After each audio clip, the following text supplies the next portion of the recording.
pense que c'est important que je t'explique mon parcours avant de te partager mes expériences. Pas que j'ai un parcours particulièrement extraordinaire, mais comme ça tu comprends d'où je viens. Donc, j'ai fait toute ma scolarité à Bruxelles. J'ai commencé en néerlandais, puis en 5e primaire,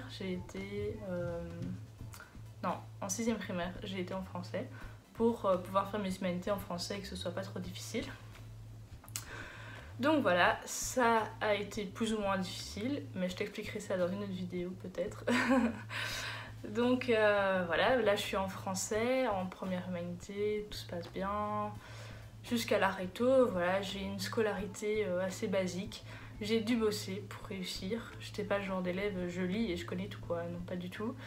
J'ai toujours eu des lacunes en maths, en français je réussissais tout juste, sciences, n'en parlons pas. D'ailleurs j'étais en option sciences pendant 2 ans. Et puis après j'ai été en option histoire. C'était super intéressant, mais j'étais quand même très nulle. J'ai réussi avec un 11 sur 20 à la fin. Mais bon, en soi c'était très intéressant. Un des autres cours que j'avais, c'était histoire plus 2. Non, c'était histoire et français plus 2. Et le cours de français plus 2, c'était vraiment le meilleur cours. Vraiment, on analysait des films, on apprenait à parler en public. Enfin, c'était vraiment génial, tout ce que j'aimais trop. Donc, ensuite, il faut décider qu'est-ce qu'on fait après ça, qu'est-ce qu'on fait comme études supérieures. J'ai été voir une coach. Je lui ai parlé de mes facilités, de mes lacunes. Et en soi, on est arrivé plus ou moins à la même conclusion toutes les deux. J'allais faire communication parce que je suis plutôt créative, mais en même temps je suis assez organisée, j'aime bien faire des emplois du temps, j'aime bien les cours théoriques, enfin voilà, donc c'est un bon mix des deux. J'arrive à l'IEX, premier quadri, je me dis waouh, j'ai trouvé les études qu'il me faut. Genre vraiment c'est parfait, j'aime tout ce qu'il y a dedans, on fait des photos, on a des cours sur l'histoire de l'art, et enfin tout ce que j'aime. Donc vraiment, je me dis génial. Ensuite, deuxième quadri, une des amies que je m'étais faite change d'études. Et comme je suis une fille assez, j'ai une amie et voilà, ben, j'avais plus d'amis.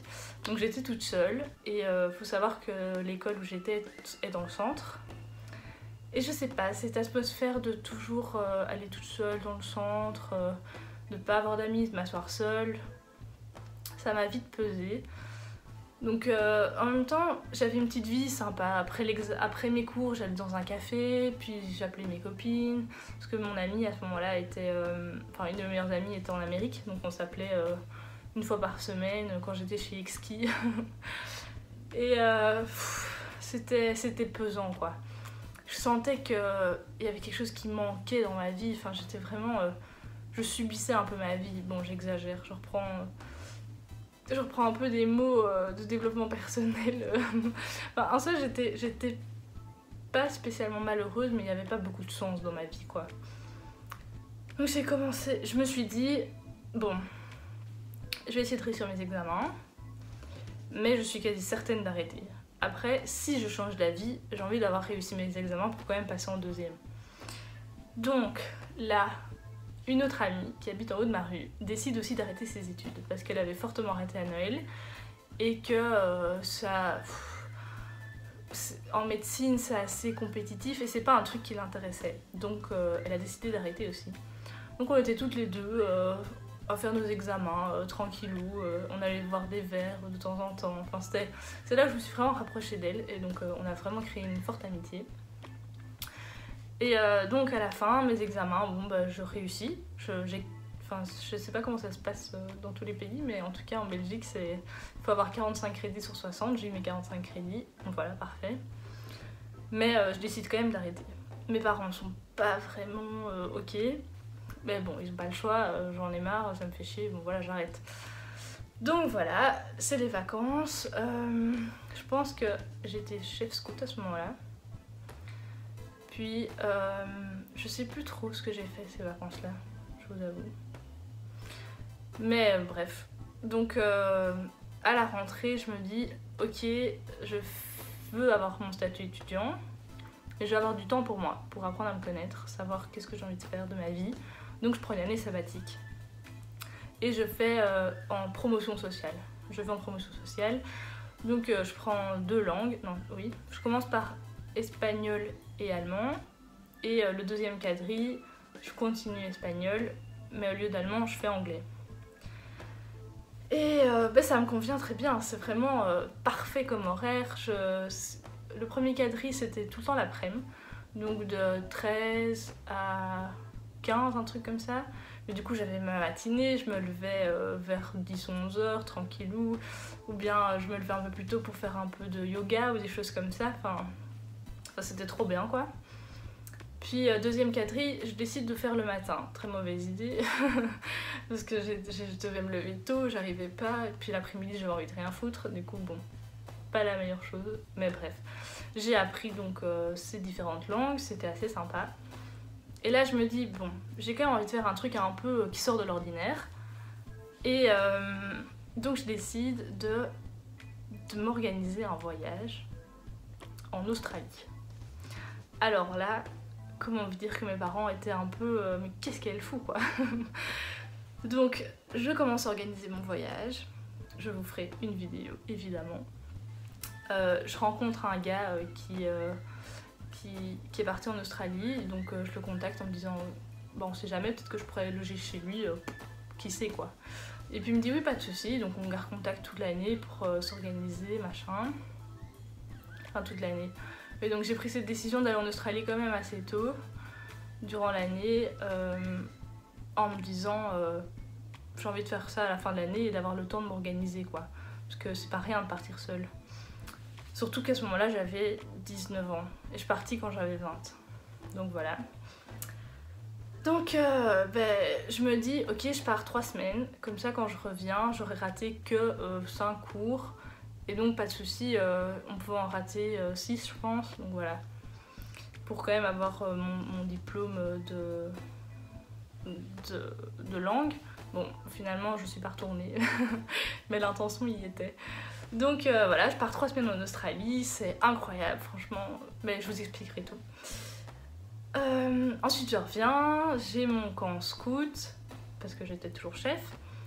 Puis au mois d'août, bim, je pars 1 mois au Chili. Voilà, je me dis, on n'a qu'une vie, j'ai envie de voyager, j'ai un peu d'argent de côté, c'est parti, quoi. Et là, je pars 1 mois au Chili, toute seule. Cette fois-ci, je décide de ne pas rester que dans une ville. Bon, en Australie, je ne suis pas restée que dans une ville, mais bon, comme je vous l'ai déjà dit, je vous expliquerai. Et là, au Chili, j'ai envie de voyager vraiment, quoi. De voir des choses. Et donc là j'organise tout un voyage, toute seule. Et c'est incroyable, franchement, j'ai fait des rencontres, c'était exceptionnel, vraiment. Je pense que ça m'a beaucoup changé. Ça m'a rendu... En fait, il faut savoir que j'étais une fille très timide. Donc ce voyage, c'était vraiment sortir de ma zone de confort puissance 1000. Vous allez me dire, pourquoi est-ce que faire une chaîne YouTube, c'est tellement sortir de ta zone de confort alors que t'es partie toute seule en voyage? C'est pas la même chose parce que sur YouTube c'est exposé. Là mon voyage j'étais toute seule, personne n'était là pour me juger ou quoi que ce soit. Donc voilà, je reviens du Chili et après avoir été voir ma coach, bon, du coup au début de l'année d'avant, je choisis de commencer des études en développement durable. Je sais pas si vous savez ce que c'est, mais en gros c'est l'écologie, l'économie et le social. Et il faut prendre tout en compte dans un certain milieu, quoi. Donc je vous expliquerai plus tard pourquoi j'ai choisi ça et qu'est-ce que c'est exactement et mon point de vue sur l'écologie. Mais donc voilà, là je suis en 2e année, ça me plaît toujours autant. Bon là avec le corona j'ai un peu raté un quadri qui était censé être le plus intéressant, mais c'est pas grave, j'ai quand même appris plein de choses. Et voilà quoi, maintenant... je commence tout doucement à réfléchir à ce que je vais faire après, si je fais un master, où est-ce que je vais faire mon stage, est-ce que je reste à Bruxelles, qu'est-ce que je vais faire, je ne sais pas, est-ce que je vais voyager, ce serait vraiment chouette, mais bon, il faut un peu d'argent, que je n'ai plus trop, et voilà quoi, il y a plein de facteurs à prendre en compte, et j'espère que cette chaîne va peut-être m'aider à, je sais pas, à m'ouvrir des portes, on ne sait jamais. Donc voilà, je pense que j'ai fait le tour de ma petite vie. Oui, c'est un petit détail, je suis enfant unique. Donc voilà, je vis toute seule chez mes deux parents.